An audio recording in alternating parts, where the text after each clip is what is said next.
Bom dia, pessoal. Bom dia, boa tarde, boa noite. Eu não sei que horas você está ouvindo esse podcast, mas estamos aqui para mais uma leitura do nosso incrível livro Uma História de Solidão, do autor John Boyne. E hoje nós estamos indo para o capítulo 9. Pessoal, eu queria fazer um adendo aqui. Eu vou tentar trazer mais uma leitura, então se você está acompanhando em tempo real, eu vou tentar trazer mais uma leitura no dia de hoje. Então, estou fazendo essa de manhã, vou tentar fazer uma tarde e uma à noite, tá bom? Vou tentar fazer uma na hora do meu almoço, porque nós temos ainda uns bons capítulos pela frente e eu queria muito terminar esse livro antes do carnaval. Nós temos aqui, ó, 7 capítulos, sem contar com esse, então com esse 8. E aí dariam mais 4 dias aí, só que eu queria dar uma reduzida pra gente tentar terminar até sábado. Tá bom? Hoje é quinta, queria terminar ele até sábado. Vou tentar, tá? Não sei, eu tenho outros compromissos hoje. Não sei se eu vou conseguir parar na hora do almoço mesmo para fazer uma leitura aqui para vocês. Mas vamos para essa daqui. Nós estamos no capítulo 9 e vamos lá. Uma História de Solidão, capítulo 9, 1978. Cheguei à Itália no início de 1978. Eu nunca tinha saído da Irlanda e tampouco viajado de avião. Meu entusiasmo era intenso. O passaporte precisou ser encomendado. Mamãe desenterrou minha certidão de nascimento e levou a Morningswood Street, onde ficou na fila por quase 5 horas antes de ser atendida, e fez questão de contar à moça atrás do balcão o motivo da minha viagem. Quando o documento chegou, li cada palavra como uma obra-prima da literatura. O fato de eu ter sido escolhido entre todos os alunos da minha série do Conlife College para cursar o último ano de estudos em Roma foi uma surpresa para mim. Era tradição que um dos meninos de cada série fosse selecionado. Peraí, gente. Era tradição que um ou dois meninos de cada série fossem selecionados, mas, segundo o consenso, a oferta seria feita a Kevin Samuels, o Papa, ou talvez o rapaz de Gary Samuels Will, sempre um favorito dos padres. Atleta, talentoso e acadêmico competente, o que era muito valorizado pelas camadas mais altas da hierarquia. Mas eu tinha sido escolhido. Sim, eu recebi uma distinção honrosa em minha graduação em filosofia na UCD e tive boas notas sistematicamente nas provas do seminário, das quais houve profusão, mas nunca me permiti acreditar que tinha uma chance. Por outro lado, minha aptidão para línguas era inegável. Eu havia dominado latim, francês, italiano e um pouco de alemão. Talvez este tenha sido o fator decisivo. O pobre Kevin Samuels nunca superou o choque e não teve nem a cortesia de me parabenizar. Curiosamente, a próxima vez que tive notícia deles foi dali a 14 anos, quando, para o meu espanto, ele me escreveu pedindo que eu oficializasse seu casamento com uma menina que conhecera fazendo trilha pelos Estados Unidos. Ou seja, ele abandonou a vida de padre, né? Ainda bem que ele não foi selecionado, porque o Adrian mereceu mais. Isso foi 2 anos depois, após ele ter renunciado a seus votos, claro. Mas já é outra história. Só Deus sabe quem vai enfiar aqui agora. Quem vão enfiar aqui agora? Reclamou Tom, sentado na cama na manhã em que fui embora, me observando guardar os pertences na mesma mala que eu havia desfeito 6 anos antes. Fomos companheiros de quarto durante todo aquele tempo e nos conhecemos com uma profundidade que apenas pessoas forçadas a um convívio tão próximo, seminaristas, astronautas ou prisioneiros, podem ter. Algum idiota, provavelmente. Vamos deixá-lo sozinho, eu disse. Não há mais ninguém para colocar aqui. Talvez. Vou sentir sua falta, outra. De qualquer jeito, já estamos quase acabando. Falta apenas 1 ano.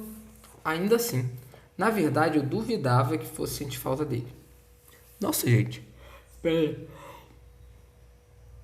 Desculpa, essas leituras da manhã, até eu me tornar uma pessoa matinal para vocês, vão ter muitos de vocês.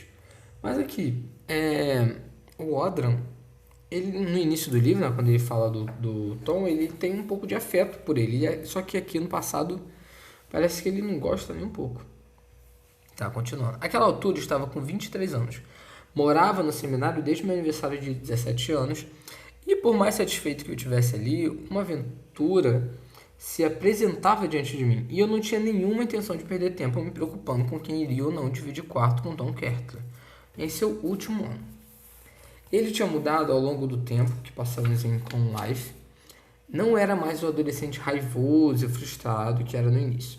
Conformou-se com a situação e, mesmo que não tenha chegado a ficar feliz com o fato de que se tornaria um padre, ao menos parecia ter aceitado o tal destino. Eu tinha parado de perguntar por que, se ele era tão infeliz, simplesmente não ia embora, pois a resposta era sempre a mesma: seu pai o mataria, e a surra que tinha levado ao fugir 5 anos era prova suficiente disso. Em retrospecto, me pergunto onde estava a coragem dele. Por que não enfrentou o pai? E por que o orientador espiritual de Con Life não reconheceu a frustração que crescia dentro dele e não tomou providências para estabelecer harmonia na família Carter, ajudando-o a construir uma vida diferente, uma vida longe do sacerdócio para um menino tão evidentemente inadequado para ela? Afinal, era para isso que o sujeito estava lá. Foi o que eu falei na leitura, acho que foi a passada, né? Vou beber um pouco de água aqui. Gente, eles precisam. Esse colégio precisava ter pensado nisso, cara. Essa pessoa que não é apta para isso. Até que assim, até as pessoas aptas, né? Ele falou aqui do Papa, que era uma pessoa super apta, desistiu.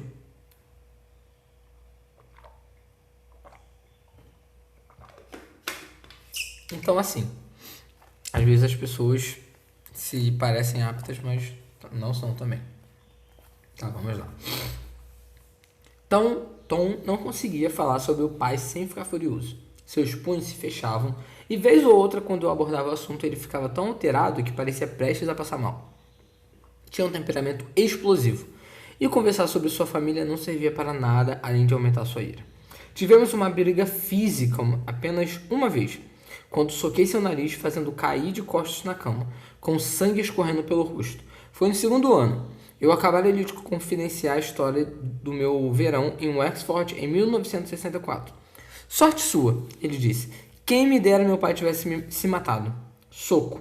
Gente, ele tá falando, né, do pai dele que se matou, mas antes matou o irmão, né? Então, olha o que o Tom tá falando pra ele, né? Ele, ao menos, se desculpou mais tarde. Foi um comentário impensado, indigno do meu amigo, mas nunca esqueci. O tom de voz que ele usou, o fato de ter sido sincero. Outro comentário do qual me lembro, Tom dizendo que uma coisa boa de Con Life era que ele podia dormir a noite toda. Contou que, desde os 9 anos até o dia em que foi embora de Wexford, era acordado depois da meia-noite pelo pai ou acordava sozinho, prevendo a entrada dele pela porta. Nossa, a gente sei muito bem como isso. Vamos lá. O que ele queria no seu quarto? Perguntei, e ele desviou o rosto. Ah, Audra. Foi tudo o que ele disse antes de sair e desaparecer para onde quer que fosse quando se sentia deprimido. Com certeza nos veremos outra vez, Tom, eu disse, ao ir embora para sempre de Con Life. E, pense bem, quando isso acontecer, finalmente seremos padres. Ah, mal posso esperar, ele respondeu, cumprimentando-me com a mão, e o mais perto que chegaremos de qualquer manifestação física de afeto. Vamos lá. Mamãe e Hannah foram ao aeroporto de Dublin para se despedir e disseram que ficariam no saguão panorâmico para ver o avião decolar.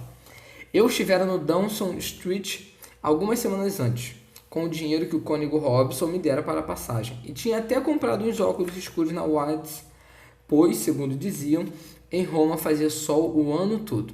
Quando me viram entrar na batina, estenderam um tapete vermelho e ofereceram um desconto. Essa ainda era a época, né, que eles eram bem vistos. Você acha que vai conhecer o Papa? Perguntou minha mãe, e eu disse que duvidava, mas que de certo veria na bênção semanal da manhã de domingo da Praça de São Pedro. Desculpa. Ou nas audiências de quarta-feira. E que eu com certeza participaria de algumas missas celebradas por ele e ouviria seus sermões. Mas duvido que o encontre caminhando pelas ruas no fim da tarde em busca de um prato de espaguete, eu disse. Você precisará comer comida italiana o tempo todo? Ela perguntou. Sim, claro. Mas e o seu estômago? O que tem meu estômago? Ela fez uma careta.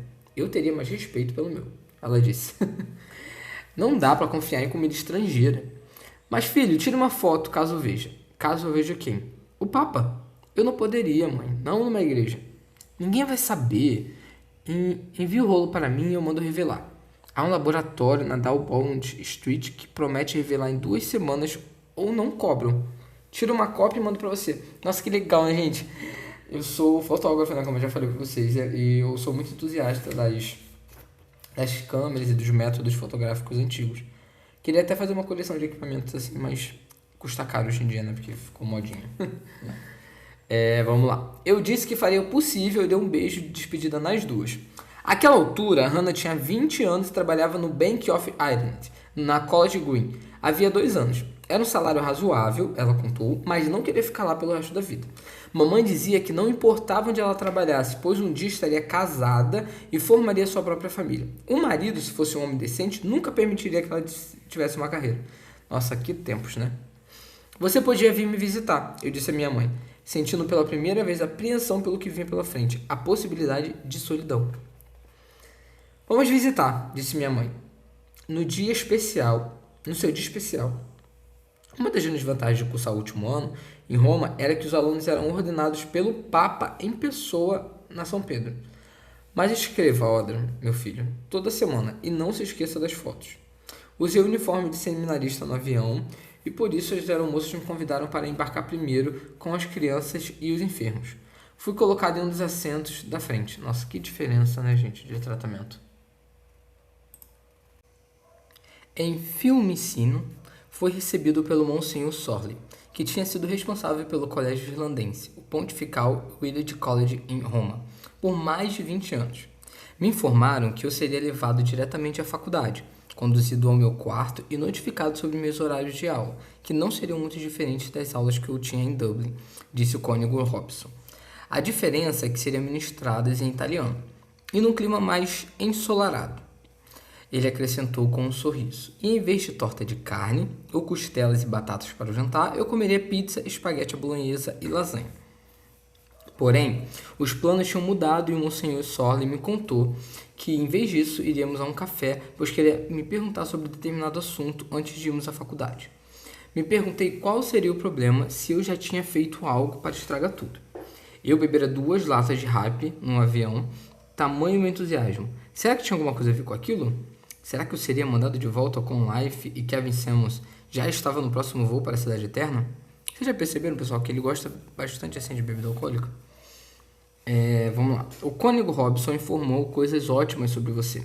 Ele comentou quando estávamos sentados na área externa de um café na Via dei Santi 4, próximo da faculdade, mas com uma vista afunilada do Coliseu no fim da rua. Suas rochas em ruínas e entradas estreitas logo ali.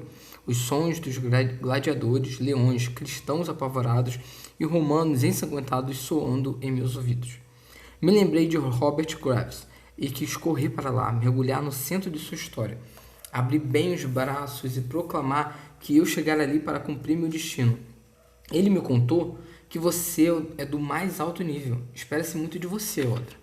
Obrigado, eu disse. Gente, só um adendo. Esse livro, ele coloca um diálogo no mesmo parágrafo de uma citação que o narrador está fazendo sobre outra coisa. Aí, por exemplo, esse agora, eu fui no embalo e eu falei esse comentário do Sorley junto do comentário do Audran sobre o Coliseu, né?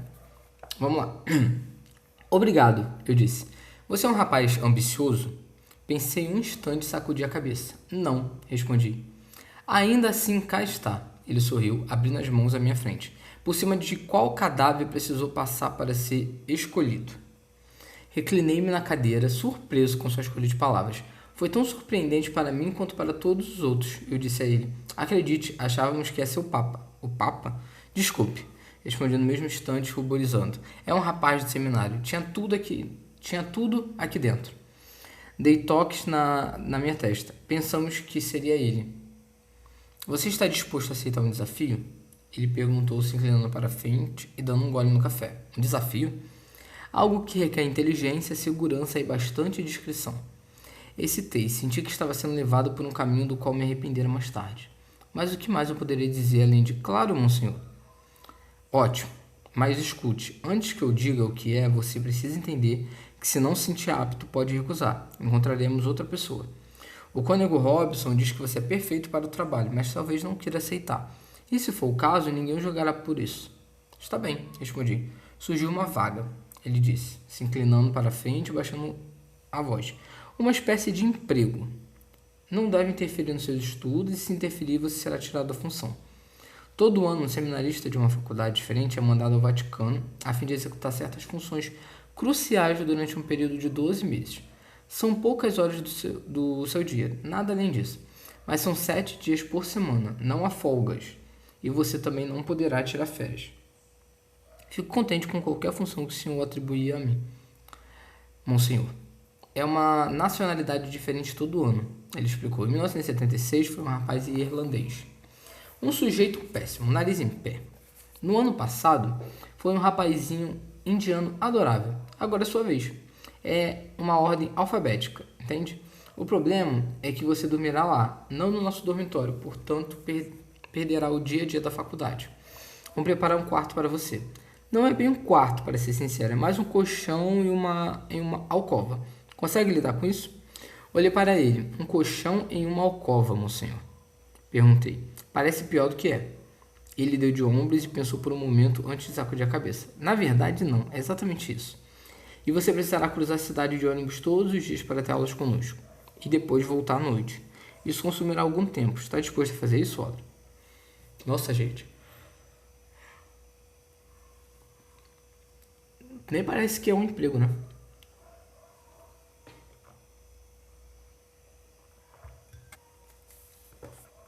Dei aqui um gole no meu café, né? Vamos lá. Estou, monsenhor, respondi. Mas o que é? O que será esperado de mim? Ele sorriu. Bom, aí é que está. Não caia da cadeira quando eu disser. Aí eles partam aqui para outra cena. E a gente curioso. Vamos lá. Naquela noite dormi no Eridge College. O monsenhor me levou de carro até aquela magnífica mansão branca, onde me banhei e repousei. Na manhã seguinte cruzamos Roma e passamos pelas margens do Tibre, entrando na cidade do Vaticano pela Via della Conciliazione. Meu primeiro contato com a Praça de São Pedro me deixou sem voz. Nosso compromisso estava previsto para durar não mais que 5 minutos, entre 10h30 e 25 para as 11. Conforme seguimos pelos corredores de mármore, meus olhos se arregalaram com o esplendor das tapeçarias e quadros nas paredes. Com a beleza dos tetos pintados, pelas janelas pude ver os turistas reunidos na praça lá fora e quis me reclinar para acenar. Quis que me vissem ali em um lugar proibido para o grande público. Vaidade, claro, mas eu era jovem, portanto creio que era perdoável. Monsenhor Sorden me apressou. Era de presumir que ele já se acostumara havia muito com a história e a opulência que nos cercavam. E a guarda suíça nos admitiu por uma grande porta de madeira, e atrás da qual havia uma escada que nos levou a um pequeno escritório, onde o secretário, um padre, claro, conversou em italiano com o monsenhor antes de olhar para mim com desconfiança.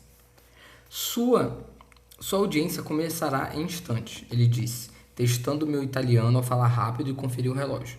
No momento, Vossa Santidade está em uma audiência com Vossa Beatitude, o Patriarca de Veneza, mas não deve demorar. Sentamos em 2 poltronas bem estofadas e cobertas de veludo. Pude sentir meu estômago dando cambalhotas de ansiedade.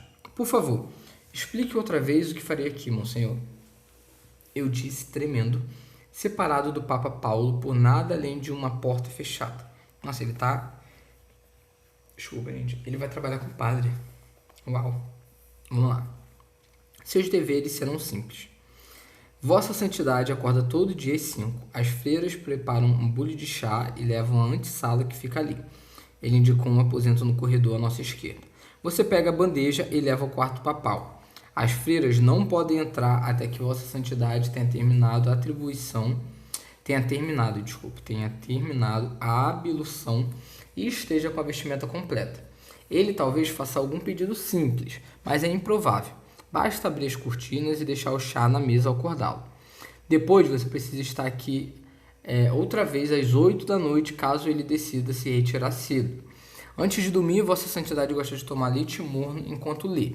Você o servirá ou qualquer coisa de que ele precise. De novo, as freiras cuidam disso, mas elas não entram depois que o Santo Padre se preparou para dormir. Você dormirá no colchonete do lado de fora para o caso de ele precisar de algo durante a noite. Pelo que consta, ele nunca precisa. Não é um trabalho difícil, Audrey. Você é quase um garçom 2 vezes por dia. Requer poucos minutos do seu tempo, mas é importante que esteja de prontidão todas as manhãs e todas as noites. Não pode se atrasar e não pode abandonar seu posto. Está bem, eu disse. E minhas aulas?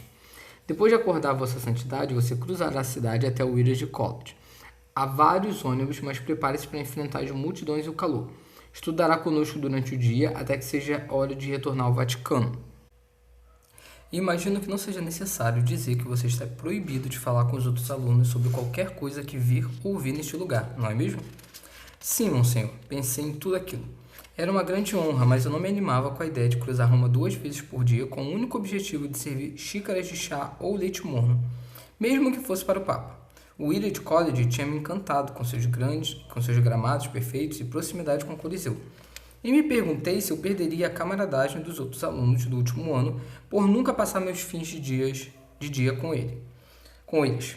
A porta se abriu e eu quase senti enjoo conforme um homem alto de cabelos grisalhos surgiu. Ele sorriu quando viu Monsenhor e estendeu as mãos. Monsenhor Sorley, ele disse, que surpresa agradável. Vossa Beatitude, respondeu Monsenhor, também sorrindo. Há quanto tempo? O que traz o senhor a Roma? Nossa bela catedral está caindo na nossa cabeça. Ele respondeu, dando de ombros. A quem mais eu poderia recorrer senão ao homem que tem a chave do cofre? Seu pedido foi bem sucedido? Ele abriu os braços. Está em consideração, meu amigo. Devo retornar a Veneza e esperar por uma resposta. Ele se virou para mim, ainda sorrindo. E quem é este que nos faz companhia? Um seminarista do último ano, Vossa Beatitude. Recém-chegado de Dublin, foi selecionado para ocupar o cargo que pertencia aos jovens Charters. Então você será o primeiro a acordar e o último a dormir todos os dias na cidade do Vaticano pelos próximos 12 meses. Ele respondeu, tem muita sorte ou muito azar. Qual dos dois, na sua opinião? Muita sorte, Vossa Beatitude. Eu disse, ficando de joelhos e beijando o anel dourado com o selo de Veneza. Cidade que eu desejava conhecer havia muito tempo. Eu tentava imaginar os canais e as pontes, a Piazza San Marco. Eu caminhando entre os venezianos, talvez mude de ideia quando tiver olheiras por dormir tão pouco. Dizem que o Santo Padre costuma dormir tarde e acordar cedo. Há muito trabalho a ser feito, claro. Fiz que sim, intimidado, sem saber se devia responder. Mas ele olhou para mim com benevolência e riu, pousando a mão no meu ombro e olhando em meus olhos. Não fique nervoso, aqui é um lugar de fraternidade. Qual o seu nome? Audran Yates. Bom, Audran, ele respondeu, não precisa se preocupar, aprecie a experiência. O ano de 1979 chegará antes que percebamos, e então será a vez de... Ele pensou no assunto por um instante. Quem você acha que virá em seguida depois da Irlanda? Passei os nomes dos países na cabeça para acertar a ordem alfabética. Israel? Sugeri. As sobrancelhas dele se levantaram e ele se virou para o Monsenhor, que cobriu a boca para abafar uma risada. Acho pouco provável, disse o cardeal. La bella Itália, pois claro. O som de uma sineta veio do aposento ao lado e o patriarca se dirigiu ao Monsenhor. Foi um prazer revê-lo, meu amigo, ele disse. Almocemos juntos quando eu voltar a Roma. E boa sorte para você, meu jovem. Ele foi para a saída. A batina preta com rolodês vermelho, a faixa, o solidão na cabeça, tudo combinando para oferecer um ar de majestade àquele príncipe da igreja. Era assim, desde tempos medievais. Imaginei os Borgias, os Medici e os Codins, todos em suas roupas comuns, se acotovelando para uma posição de destaque. Era uma visão extraordinária, impossível de se testemunhar sem sentir o impacto da própria insignificância. O secretário levantou os olhos da mesa. Pode entrar, disse. Venha, disse Monsenhor Sorley. E eu o acompanhei ao aposento seguinte, onde um homem magro, com olhos fundos, estava sentado atrás de uma escrivaninha com uma batina e musetas brancas. Uma cruz peitoral de ouro em torno do pescoço, escrevendo com uma caneta tinteiro em um documento. Ele continuou escrevendo, nos ignorando por talvez 2 minutos, antes de, por fim, se levantar. Ele ofereceu a mão e nos ajoelhamos para beijá-lo. Santo Padre, disse Monsenhor Sorley, este é o rapaz sobre o qual comentei com o senhor, Audran Yates. Ele assumirá o lugar do jovem Charters. O Papa se virou para me observar, a expressão fria. Levante-se, disse. Me levantei. Ousei olhar em seu rosto. Sua pele era cinza e havia olheiras sobre seus olhos. Ele parecia exausto, como se sua vida escoasse. Você é silencioso? Ele perguntou. Quero me desculpar, mas Vossa Santidade, pode repetir a pergunta? Não gosto de barulho de manhã ou à noite. Já não basta os... Ele fez um gesto na direção da janela, que estava entreaberta para a circulação de ar, e pude ouvir os ruídos dos turistas, mesmo àquela altura. Pode me prometer que será silencioso? Engoli em seco e confirmei com a cabeça. Silencioso como um camundongo, eu disse. O senhor mal saberá que estou aqui. Ele concordou com a cabeça e se sentou. Irlanda, ele disse, considerando a palavra. Sim, Santo Padre. O que faremos com a Irlanda? Não respondi. Eu não tinha entendido a pergunta. Ele fez um gesto para me dispensar e foi isso. A audiência estava terminada. Eu e o Monsenhor nos retiramos. E, apesar dos 7 meses seguintes trabalhando para ele, aquelas foram as únicas palavras que Papa Paulo IV disse na minha presença. Eu poderia ter sido um fantasma na Santa Sé, considerando a atenção que ele me dispensou. Eu nunca experimentara atração profunda. Tinha lido sobre o assunto em livros, tinha visto suas vítimas titubearem como bêbados ou imbecis na televisão, mas não sabia o que era olhar para alguém e sentir desejo tão intenso que o resto do mundo parecia diminuir em comparação. Mesmo durante meu breve romance com Catherine Summers, nunca tinha sentido nenhuma grande agitação, exceto a curiosidade natural de um adolescente. Ao contrário de Tom Cartley e de outros alunos do seminário em Dublin, eu não passava aquelas noites solitárias, atormentado pela volupia, debatendo-me de desejo por uma mulher que fizesse comigo as coisas que os meninos da minha idade sonhavam. O celibato não parecia um fardo tão pesado, e de vez em quando, nas ocasiões em que eu permitia que minha mente gravitasse para esse assunto, eu me perguntava se havia alguma coisa errada comigo, algum elemento na minha personalidade omitido ao longo da minha criação. As mulheres não eram um tema discutido com frequência no Clone Life College. Demonstrar muito interesse por meninas era sugerir que sua vocação era instável, que você talvez fosse um daqueles que acabariam abandonando o seminário antes da ordenação ou, pior, renunciando ao sacerdócio por uma vida comum. Esposa, filhos, um emprego, como um homem qualquer. Por isso, os meninos conversavam pouco sobre isso, carregavam sozinhos nossos segredos e desejos, furtivos e clandestinos, mais um aspecto do mundo além dos muros sobre o qual tínhamos medo de falar. Até que, certa tarde, meses após minha chegada a Roma, eu estava sozinho em um pequeno café na Piazza Pasquale Paoli, fim do dia, o sol descendo conforme observava os turistas passearem pela Ponte Vittorio Emanuele, a caminho da Basílica de São Pedro. Uma cópia de um quarto com vista de E.M., é uma sigla, tá, pessoal? E.M. Foster, virado para baixo na minha mesa à minha frente. Gente, será que ele vai se apaixonar por alguém? E pelo que ele falou aqui de mulher, pode ser que seja um homem, né? Vamos lá. Levei a xícara de café à boca no mesmo instante em que uma mulher saiu da cozinha para discutir com um homem mais velho, que imaginei ser seu pai. Ela gritou com ele, jogando os braços para cima com um gesto dramático. Ele apenas deu de ombros, sem se importar com o que ela dizia. Então arrancou o próprio avental, jogou-o no chão e começou a rugir de volta com a mesma intensidade. O comportamento da dupla era tamanha caricatura da intensidade emocional italiana que me perguntei se seria um truque para atrair turistas. Será que faziam isso toda tarde? Pensei.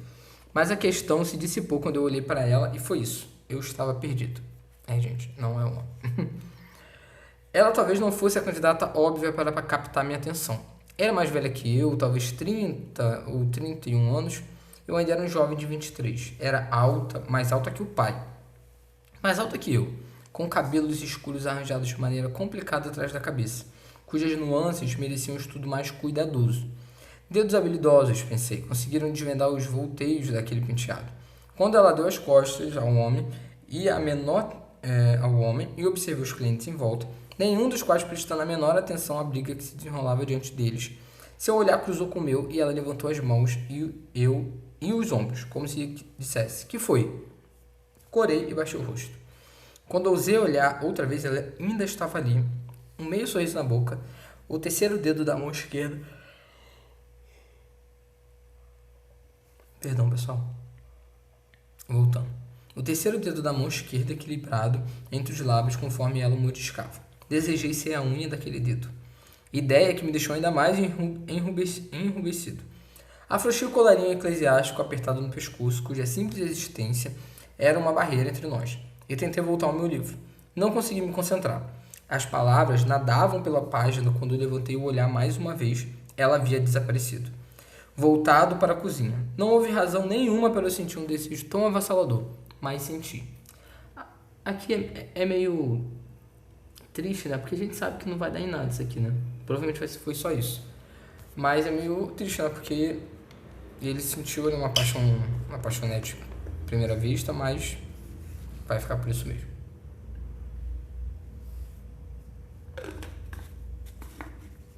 Bebendo aqui minha aguinha. Esse barulho, pessoal, que vocês ouvem, não é minha garrafinha, tá? Vamos lá. Eu queria que ela saísse outra vez, soltasse o cabelo, queria ver as mechas caindo sobre seus ombros, queria que ela se enfurecesse com o pai e o acertasse como uma frigideira. Queria que ela viesse até minha mesa e se reclinasse sobre mim para arrancar o colarinho do meu pescoço. Fiquei ali, sentado por tempo demais, quando ela por fim reapareceu. Caminhou lentamente na minha direção, pegou minha xícara vazia e disse 3 palavras. Um altro, padre. E eu fiz que não. Fui incapaz de manifestar minha voz. Então ela deu meia volta e foi embora. E eu fui embora. Voltando à estreita cama anexa à suíte papal do Vaticano, na qual me deitei com o olhar perdido nos afrestos do teto acima, absorvendo as sensações extraordinárias e turbulentas que tinham tomado conta de mim. Isso é o que os homens normais sentem, percebi. Você não é tão diferente, Oda, eu disse a mim mesmo. Você é como todo mundo. Em todos os dias que se seguiram, voltei ao café Benise, na Piazza Pasquale Paoli, e toda tarde ela surgia para gritar com o pai, para acusá-lo da mais recente justiça. Quando seu veneno se esgotava, ela se virava para me olhar e sacudia a cabeça, como se eu a irritasse quase tanto quanto ele. Na minha imaginação, criei um histórico elaborado para os 2 baristas.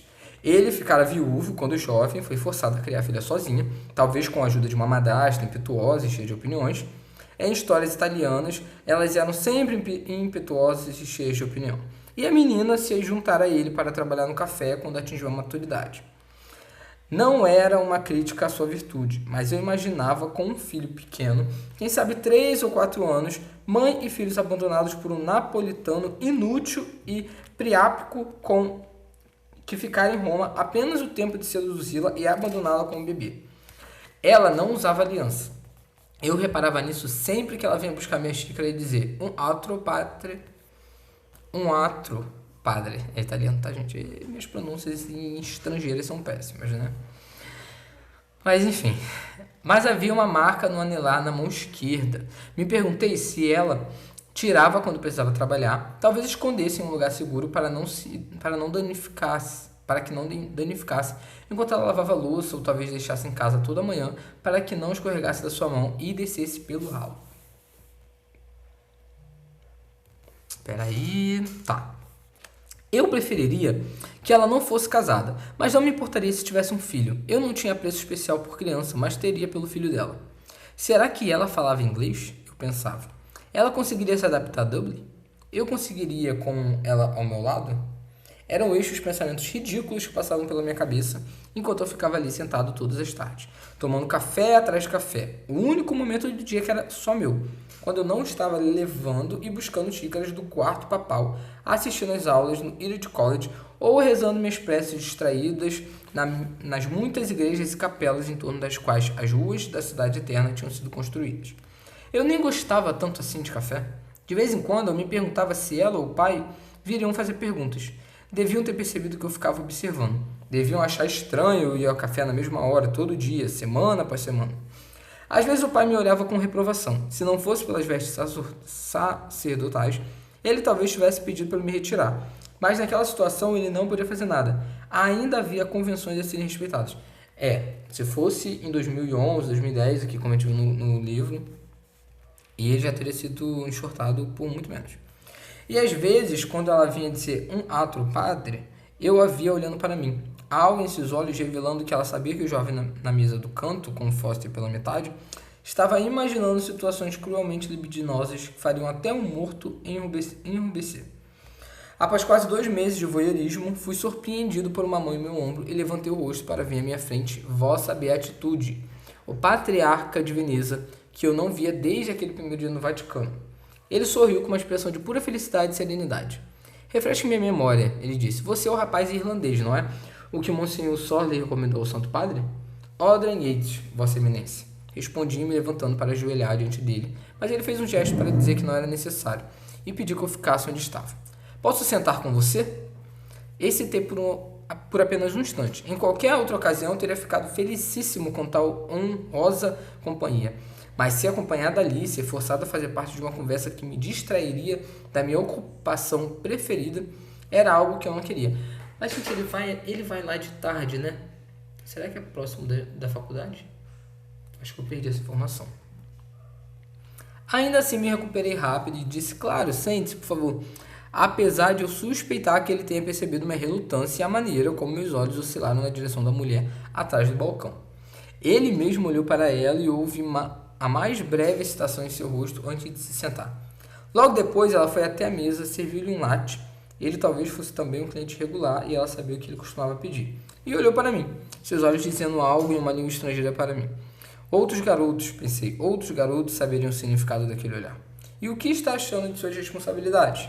Perguntou o cardeal, dando um gole na xícara. O santo e padre mantém você muito ocupado? Fiz que não.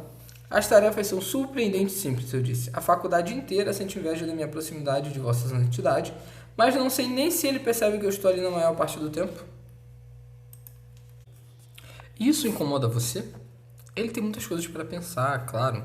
Sou apenas o garoto que traz o leite de noite ou acorda de manhã. Meu caro Oda, ele disse, você não é um garoto, você é um homem. Por que fala sobre si mesmo nesses termos? Pensei no assunto. Era verdade. Eu tinha 23 anos e estava no último ano de estudos para me tornar padre. Tinha uma função de certa responsabilidade, mesmo que não fosse necessário um vasto intelecto para cumpri-la. Por que eu me recusava a aceitar que minha infância estava no passado? Às vezes, sinto que até minha ordenação seria apenas um garoto. Eu talvez tenha sentido algo parecido quando tinha sua idade, há muitas centenas de anos. Foi minha vez de sorrir. Apesar de ele estar perto de 75 anos, parecia 10 anos mais novo e tinha um rosto saudável e jovial. Eu teria dificuldade para encontrar outra pessoa em Roma com maior vigor que ele. Já sente saudade da Irlanda? Ele perguntou. Eu neguei. Não, respondi. Penso nela, claro, com frequência, mas amo Roma. Quais aspectos de Roma você ama? Os prédios, as ruas, o Vaticano. A sensação de história, o clima. Eu adoro a língua. Estou lendo o que Foster diz sobre Itália. O senhor conhece? Foster era inglês. Achava que podia mudar um país apenas por conhecer sua essência. A Itália não será mudada pelo senhor E.M. Foster e sua moralidade falha. Os heróis de seus romances vêm à Itália e declaram amar o povo. Porém, quando os nativos se comportam como nativos, e não como personagens de um romance de Gauss Wood, os ingleses dão as costas e os consideram selvagens. Mas ele ridiculariza os visitantes por conta da incapacidade de reconhecer a beleza diante de si mesmo, não? Não é este um dos temas de Foster, a apreciação da beleza a partir de um ponto de vista intelectual, mas a nossa desconfiança, ou melhor, a desconfiança dos ingleses, da existência dela na própria terra natal? Ele bebeu café, virando a cabeça para observar os transeuntes. Um deles olhou de volta e assinou. O cardeal assinou também. Mio amico! Ele berrou com alegria. É o secretário do cardeal Siri. Ele disse para mim. Conhece o cardeal Siri? Apenas de nome. É verdade o que dizem, que ele devia ter sido papa? Ele sorriu. Corriam boatos havia muito tempo de que o cardeal Siri, da Genova, tinha sido eleito para papa no conclave de 1958, mas fora persuadido a abrir mão do cargo no último minuto por causa de ameaças da Rússia comunista. A fumaça branca havia aparecido. A varanda tinha sido preparada. As portas foram abertas, mas então os cardeais misteriosamente voltaram à Capela Sistina por mais 2 dias e, quando enfim ressurgiram, foi com o predecessor do meu companheiro, e então patriarca de Veneza, cardeal Roccoli, Papa João XXIII, como líder. Roma está o tempo todo repleta de rumores, ele disse, inclinando-se para a frente. Há sempre fofoca, há sempre politicagem, há sempre disputas de poder. Tem sido assim desde o tempo dos Césares e nunca mudará. O tolo mergulha nessas coisas, o sábio ignora. Mas você mencionou a apreciação da beleza, meu jovem amigo. Quem sabe haja outras coisas que considera belas na cidade de Roma? Ele ergueu uma sobrancelha, olhando por um segundo na direção da cozinha. Ele entendeu, né, gente? E baixei minha cabeça. O café daqui é ótimo. Ele continuou, estendendo a mão e pousando-a no meu braço. Entendo por que você passa tanto tempo neste lugar. Ele endireitou a postura e apontou para um prédio do outro lado da rua, uma estrutura de 6 andares, tijolos amarelos e vista para a piazza. Estou hospedado ali há 2 semanas, longe da minha amada Veneza, me contou, trabalhando em documentos para o Santo Padre. Ele depositou confiança em mim e me sinto honrado. Mas amanhã volto para casa. Seu rosto se iluminou. Minha casa. Como anseio por sentir o cheiro dos canais, por me sentar na Piazza San Marco, por cruzar a ponte dos suspiros mais uma vez. Se eu pudesse ficar em Veneza para sempre e nunca mais sair, seria um homem feliz. Nunca estive lá, eu disse. Então precisa ir. Quer dizer, se conseguir ficar longe do Café Benize. Você vem para cá todas as tardes, Odra. Observei pela minha janela. Está apaixonado, não? Senti um nó de constrangimento no estômago. Apaixonado? Perguntei. Pelo café daqui. Sim, eu disse. Ele acenou devagar com a cabeça. Não é fácil essa vida que escolhemos, ele disse enfim. Existem tentações, claro. Não seríamos humanos se não houvessem tentações, ou se não nos permitíssemos, às vezes, imaginar as consequências de nos rendermos a elas. Se nossas vidas melhorassem se cedêssemos, ou se seriam destruídas. Ele se virou enquanto a moça pela qual me apaixonara limpava uma mesa atrás de nós. Sua blusa tinha se soltado da saia, revelando um arco de pele bronzeada que me eletrizou. Gravei a imagem na minha memória, sabendo que a sabedoria... Não, desculpa, gente. Sabendo que a saborearia vez após vez ao reviver aquele momento. E como você está hoje, minha cara? Ele perguntou a ela com aquele sorriso glorioso. Ela se ajoelhou e se inclinou para beijar a mão dele. Vi quando seus lábios vermelhos tocaram a ponta da língua surgindo quando ela se levantou. Foram necessárias todas as minhas forças para não gemer. Estou bem, Eminência, ela disse. Conhece meu jovem amigo, este rapaz irlandês, Odra? Ele é um cliente assíduo, ela respondeu, dirigindo-se ao patriarca, não a mim. Ele não consegue resistir a você, ele disse. Não tem nenhum pudor de apreciar seu café. Ela sorriu e ergueu uma sobrancelha com escárnio. Somos gratos a todos os nossos clientes, ela respondeu. O senhor é especial, Eminência. Ah, mas vou embora amanhã. É meu último dia em Roma. Ela pareceu genuinamente desolada. Mas o senhor voltará? Sempre, sempre volto a Roma. Mas também sempre sigo o caminho de casa. É exatamente assim que eu gosto. Ele conferiu o relógio. Preciso ir. A mulher voltou ao balcão conforme ele se levantou, fazendo um gesto para que eu continuasse sentado. Se você for algum dia a Veneza, Odra, ele disse, avise-me.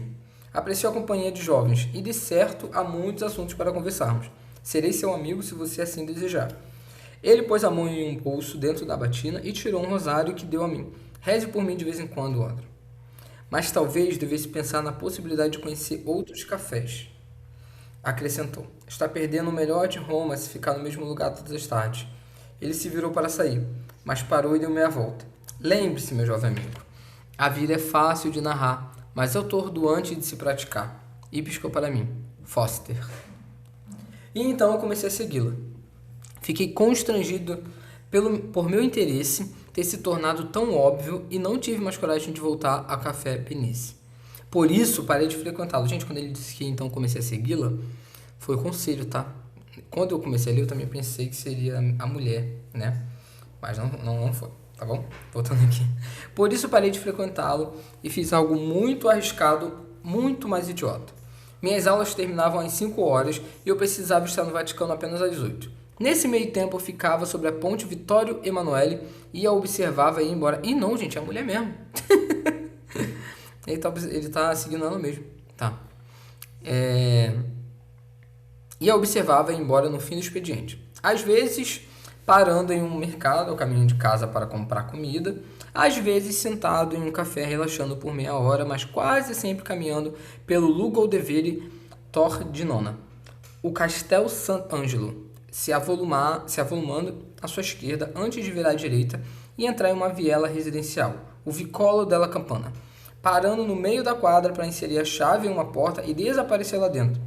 Momento no qual eu me sentia seguro para sair das sombras. Ali, observando seu prédio, eu ficaria esperando, não todo dia, só alguns, para vê-la aparecer no andar de cima. Quando ela dava as costas para a janela, talvez tirasse a blusa, e assim por um momento, por apenas 1 ou 2 segundos, eu viria suas costas nuas, antes de ela sumir na privacidade daquele quarto privilegiado. Gente, não tem como deixar de fazer um comentário aqui sobre essa passagem, essa cena, né? Porque assim, a gente sabe que ele vai seguir a vida eclesiástica e tudo mais, mas é muito sensível, né? Porque os padres renunciam a tudo isso e acabam sofrendo, né? Alguns, né? Acabam sofrendo. Vamos lá. Eu não me demorava muito. Havia bastante gente passando e eu não podia arriscar um flagrante. E se via o pai dela a caminho de casa, eu voltava na direção da Praça de São Pedro. Eu atravessava a rua e torcia para ele não ter reparado em mim. Eu entrava no Vaticano por uma porta particular, assinava minha entrada com a guarda suíça apostada ali e chegava a tempo de levar a bandeja com o leite do Santo Padre. E talvez uma fatia de bolo de limão, caso ele tivesse pedido. Ao quarto, ele ajoelhado em suas rezas, me ignorando como sempre fazia. E então eu saía, voltava à minha cama e também rezava pela minha mãe, por Hannah, pela mulher do café Benice e tentava dormir. Às vezes eu conseguia, outras não. Fugindo do calor da cidade em agosto, o Papa Paulo estava hospedado em Castel Gandolfo quando morreu. Havia alguns meses que sua saúde... Ah, por isso que ele não ficou um ano inteiro, né? Ele só ficou 7 meses, que ele falou. Provavelmente trocaram quando veio o novo Papa. Havia alguns meses que sua saúde estava comprometida e ele sofria da profunda tristeza por conta do sequestro de seu amigo de infância, Aldo Moro, por parte das Brigadas Vermelhas, um crime que provocou o gesto sem precedentes de uma intervenção papal. Ele escreveu diretamente para os sequestradores, implorando por misericórdia, mas seus apelos chegaram a ouvidos surdos e o corpo de Moro foi encontrado em um carro na Via Michelangelo Castani, em maio, cravejado de balas. Uma afirmação da ousadia cada vez maior da Brigade Rose e da influência cada vez menor do Papa. Ele mingou de maneira perceptível naqueles últimos dias, e, em meu egoísmo, minhas preocupações pelo Santo Padre diminuíram conforme meu desalento por estar isolado nas colunas albanas aumentou. Longe das instalações papais, eu me torturava com visões de quem poderia estar visitando o prédio dela quando eu não estava lá como testemunha.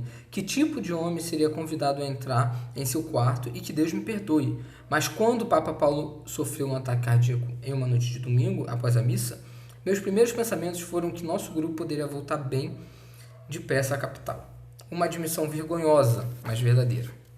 Ao longo da semana que antecedeu o funeral, um evento dramático e espetaculoso de proporções inéditas para mim, não pude vê-la, de tão ocupado que estava com as missas sendo rezadas e os rosários sendo contados dia e noite, e também com o fato de o Carmelengo, o cardeal Vilotti, ter pedido minha assistência para arquivar e guardar os pertences do falecido Papa e preparar os aposentos para paz.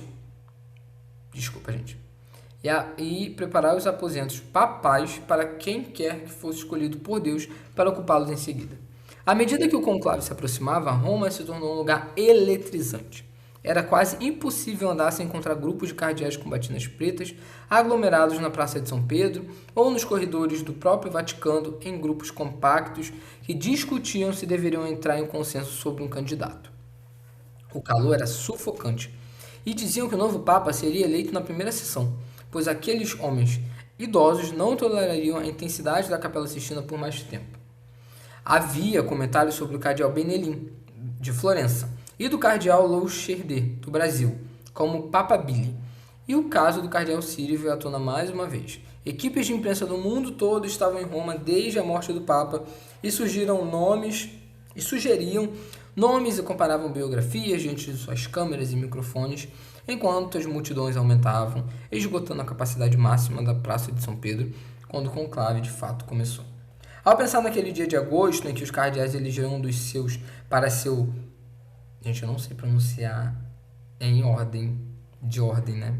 Mas vou falar o número certo aqui, tá bom? Me desculpa.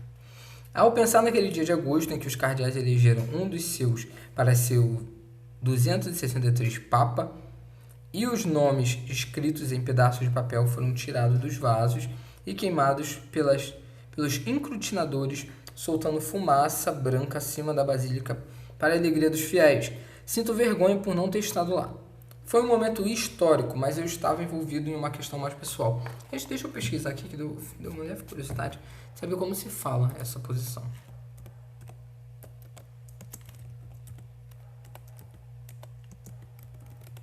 Vamos lá. Tá aqui, ó. Nossa! 263º. 200. Bom, li aí pra vocês. É o 263º. Vamos lá. Enquanto o mundo esperava pela apresentação do novo Papa, segui meu caminho pela Ponte Umberto, na direção oposta da multidão que se apressava para chegar à Praça de São Pedro. Quando eles se juntaram para receber a primeira bênção, Eu assumi a minha posição de sempre na esquina de Vicolo della Campana para ter um vislumbre daquelas costas nuas. Quando ela surgiu na varanda usando uma blusa leve de verão e olhou para as colinas de Roma à distância, ouvi um grande alvoroço crescer e se mover pelo ar conforme outra varanda foi ocupada. A menos de 1 quilômetro de onde eu estava, o cardeal Luciani, patriarca de Veneza, que fora tão amigável comigo quando cheguei a Roma, iria mostrar tanta compreensão e bom humor à suspeitada profundidade da minha atração por aquela mulher anônima, saiu para o calor avassalador de uma noite de verão romana, abrindo bem os braços para a multidão que gritava e sorria e ofereceu a primeira bênção de um novo pontificado. Nossa, gente, interessante, né? Esse homem conversou com ele, que recebeu ele lá na... Recebeu não, que estava também lá na Basílica, que ele foi encontrar o Papa. Foi eleito novo padre. Novo Santo Padre, né? O Papa. Gente, nós acabamos nossa leitura. Finalizamos aqui, lemos até a página 237, tá bom? Vou postar aqui a leitura. E de noite, se tudo der certo, estarei aqui de volta com mais uma leitura. Tá bom, pessoal? E também, se tudo der certo, à tarde também. Se você chegou aqui por agora, eu tenho um Instagram chamado Lidos do Lucas, que você pode ir lá me seguir, me mandar uma mensagem, sugerir sua leitura, que eu vou ter o maior prazer de trazê-la aqui em algum momento, tá bom? Um abraço, pessoal!